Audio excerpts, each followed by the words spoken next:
Story 2 Mexican അപാരത. ഈ രണ്ട് cinema തമ്മിലുള്ള ബന്ധം എന്താണെന്ന് അറിയോ? അന്ന് KSUക്കാരുടെ ചരിത്രം പച്ചയായി വളച്ചൊടിച്ച് SFIയുടെ മാസ് കഥയാക്കി വെള്ളിത്തിരയിൽ ആഘോഷിച്ചപ്പോൾ നിങ്ങളതിനെ വിളിച്ചത് ആവിഷ്കാര സ്വാതന്ത്ര്യം എന്നായിരുന്നു. അന്ന് ആവിഷ്കാരത്തിന് അതിർവരമ്പുകളില്ല എന്ന് ഘോരഘോരം പ്രസംഗിച്ച അതേ ചെങ്കൊടിക്കാർക്ക് ഇന്ന് കണ്ണൂർ ലിബർട്ടി തിയേറ്ററിൽ ഒരു സിനിമ പ്രദർശിപ്പിക്കണമെങ്കിൽ VK സനോജിന്റെ അനുമതി പത്രം വേണമെന്ന അവസ്ഥയാണ്. സനോജെ, ആവിഷ്കാര സ്വാതന്ത്ര്യം എന്നത് നിങ്ങളുടെ പാർട്ടി ഓഫീസിൽ മാത്രം വിളമ്പുന്ന കഞ്ഞിയാണോ?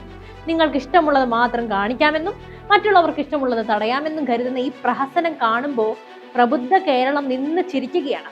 കണ്ണൂർ ലിബർട്ടി തിയേറ്ററിന് മുന്നിൽ കണ്ടത് ജനാധിപത്യപരമായ പ്രതിഷേധമല്ല, മറിച്ച് പച്ചയായ ഫാസിസമാണ്.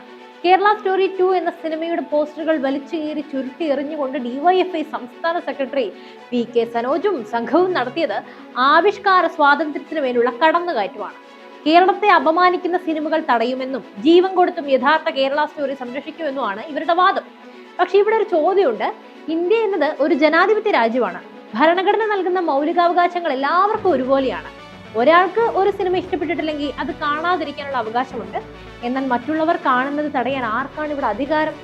സിനിമ കണ്ട ആകാശം ഇടിഞ്ഞു വീഴുമെന്നാണോ ഈ സംഘടന ഭയപ്പെടുന്നത്? ഇന്ത്യൻ ജനാധിപത്യം എല്ലാത്തരം ആശയങ്ങളെയും ഉൾക്കൊള്ളുന്നതാണ്. സിനിമകൾക്ക് സെൻസർ ബോർഡ് അനുമതി നൽകിയാൽ അത് പ്രദർശിപ്പിക്കാൻ തിയേറ്ററുകൾക്ക് അവകാശമുണ്ട്. പക്ഷെ കേരളത്തിൽ ഇന്ന് കാര്യങ്ങൾ മാറി മറിയുകയാണ്. സിനിമ കാണാൻ പോകുന്നവർക്ക് നേരെ കത്തിക്കുത്ത് കിട്ടിയേക്കാവുന്ന അവസ്ഥയിലേക്ക് കാര്യങ്ങൾ നീങ്ങുകയാണ്. എന്തായാലും ഞാൻ ഇന്ന് കേരള സ്റ്റോറിക്ക് ടിക്കറ്റ് എടുത്തിട്ടുണ്ട്. വൈകിട്ടാണ് ഷോ. തടയാൻ വരുന്നവർക്ക് തടയാം, പ്രതിഷേധിക്കാം. ഒരു സിനിമ കണ്ട തകരുന്ന വിശ്വാസങ്ങൾ അങ്ങ് തകർന്ന് തരിപ്പണമാകട്ടെ.